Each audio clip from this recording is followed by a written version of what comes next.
जय माता दी दोस्तों, शिव शक्ति यूट्यूब चैनल में आप लोगों का हार्दिक स्वागत है।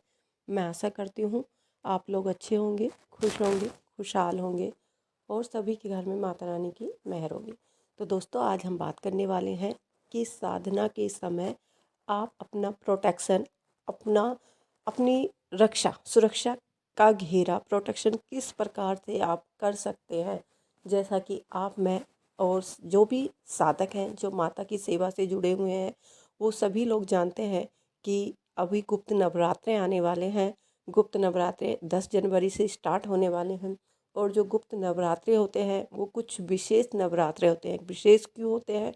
क्योंकि ये जो गुप्त नवरात्रे होते हैं, जो सिंपल नवरात्रे होते हैं वो उजागर होते हैं, उसे सामान्य व्यक्ति करते हैं। मगर जो गुप्त नवरात्रे होते हैं उन्हें साधक या तांत्रिक लोग अपनी सिद्धि पाने के लिए गुप्त नवरात्रों का उपवास करते हैं। गुप्त नवरात्रों में 10 महाविद्याओं की पूजा की जाती है और इस समय माँ की शक्तियाँ पूर्ण रूप से जागृत होती हैं और इस समय जो सिद्धियाँ हैं वो हमें पूर्ण रूप से फलदायी होती है, फल पूर्ण रूप से हमें प्राप्त होती है। तो आज हम बात करने जा रहे हैं कि जब हम साधना करते हैं तो साधना करते समय अपने चारों तरफ प्रोटेक्शन, अपनी सुरक्षा घेरा किस तरह बनाएं, कौन से वो तरीके हैं जिनसे हम अपनी साधना करते समय अपना सुरक्षा घेरा बना सकते हैं। दोस्तों, सबसे पहले अगर आप लोग मेरे चैनल पर नए हो और अभी तक आपने मेरे चैनल को लाइक शेयर सब्सक्राइब नहीं किया है तो मेरे चैनल को लाइक शेयर सब्सक्राइब करना ना भूलें और बेल आइकन को ज़रूर प्रेस करें, जिससे कि मैं कोई भी नई वीडियो डालूं तो उसका नोटिफिकेशन आप लोगों को सबसे पहले मिल सके। वीडियो शुरू करने से पहले वीडियो पूरी देखिए, बीच में स्किप ना करें, कहीं कोई इंपॉर्टेंट पॉइंट आपसे रह ना जाए। ठीक है।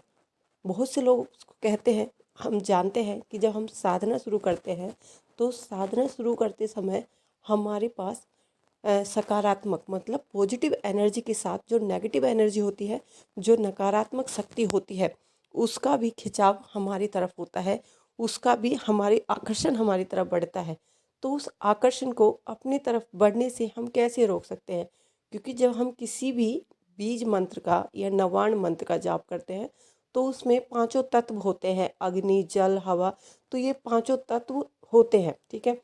जो न्यू है, जो नया बच्चा है, जो शुरुआत करना चाह रहा है, तो वो लोग जल मंत्र से ही, क्योंकि जब आग और जल दोनों हाथों में होगी तो सबसे पहले अट्रैक्ट क्या करेगी? हमको अग्नि करेगी।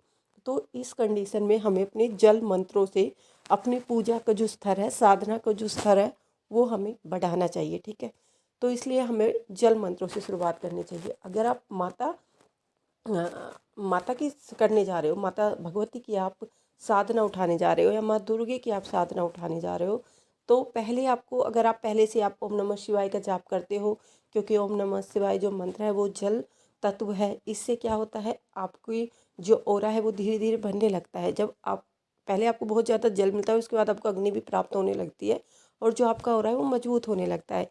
जब हमारा ऑरा मजबूत हो जाता है तो नेगेटिव, फिर उसके बाद हम नवाण मंत्र या कोई भी बीज मंत्र हम कर सकते हैं, मगर नेगेटिव जो एनर्जी होती है उनका असर हमारे ऊपर नहीं होता है।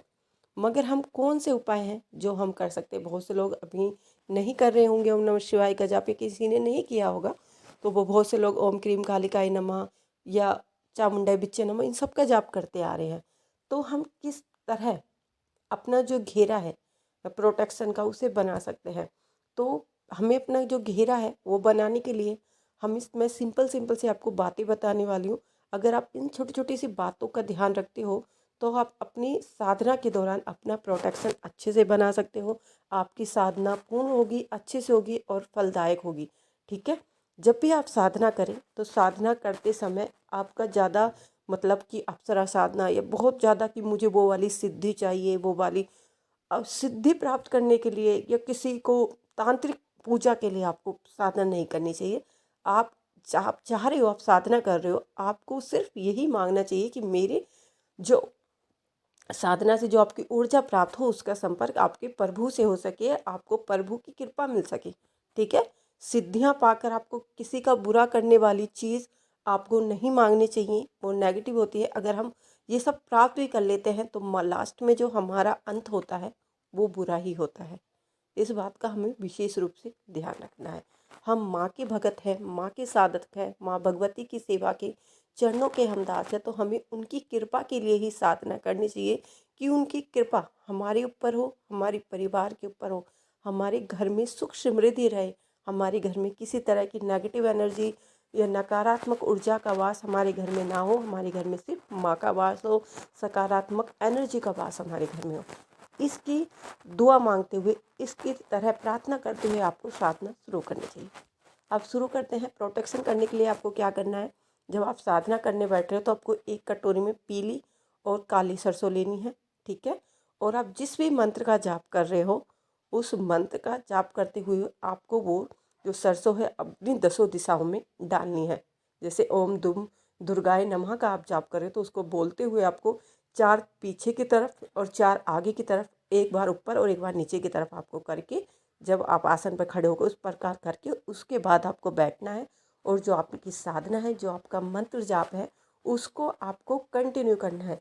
अब आप पूछोगे कि जो सरसों या राई आपने जो डाली है उसका क्या करना है, जब ये अब इस घेरे को कैसे तोड़ना है, इसको कैसे हटाना है, जो प्रोटेक्ट आप साधना करके उठ जाओगे तो घेरा अपने आप टूट जाएगा। और अगले दिन जो भी आपके घर में झाड़ू लगाती है, मम्मी पापा बहन या आपकी वाइफ जो भी है, उसको बाहर ले जाएगी। उसको घर में संभाल के रखने की ज़रूरत आपको नहीं है।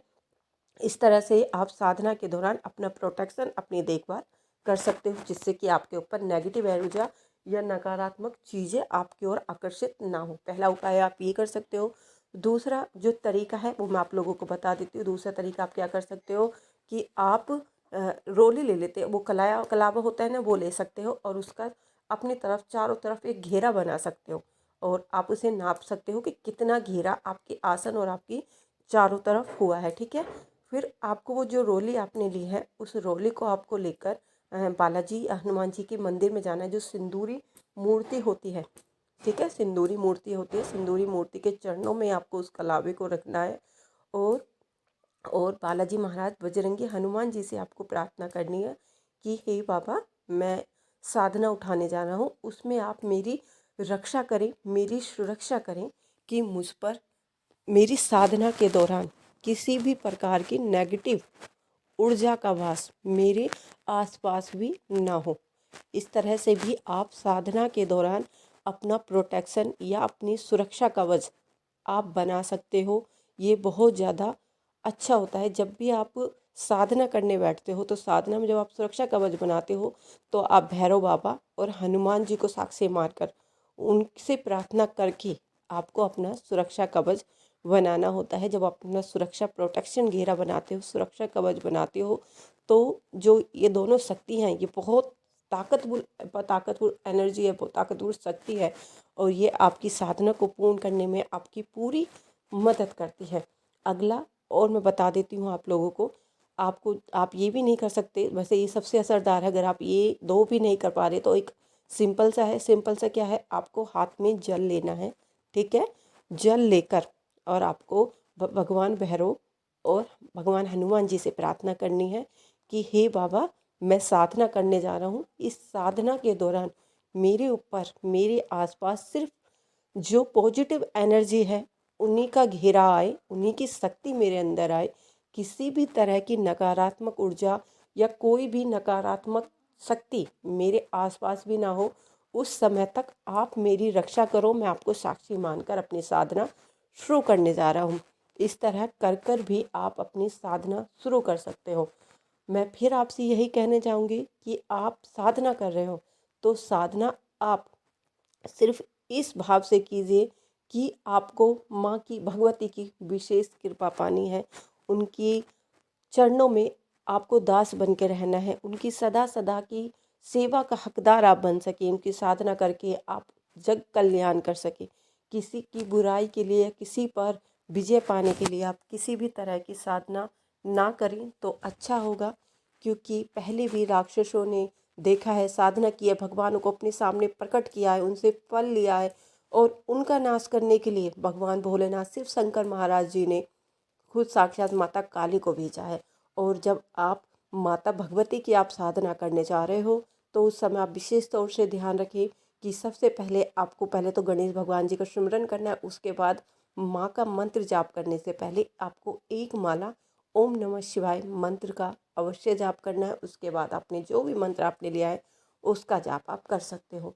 तो आज के लिए इतना ही। ये सारी जानकारी जो मैंने आपको दी है, मुझे उम्मीद है आपको अच्छी लगी होगी। अगर अच्छी लगी हो तो प्लीज़ मेरे चैनल को लाइक शेयर सब्सक्राइब करना ना भूलें और बेल आइकन को ज़रूर प्रेस करें, जिससे कि मैं कोई भी नई वीडियो डालूँ उसका नोटिफिकेशन आप लोगों को सबसे पहले मिल सके। आज के लिए इतना ही। हम मिलते हैं अगली वीडियो में कुछ नई जानकारी के साथ। उस टाइम के लिए जय माता दी।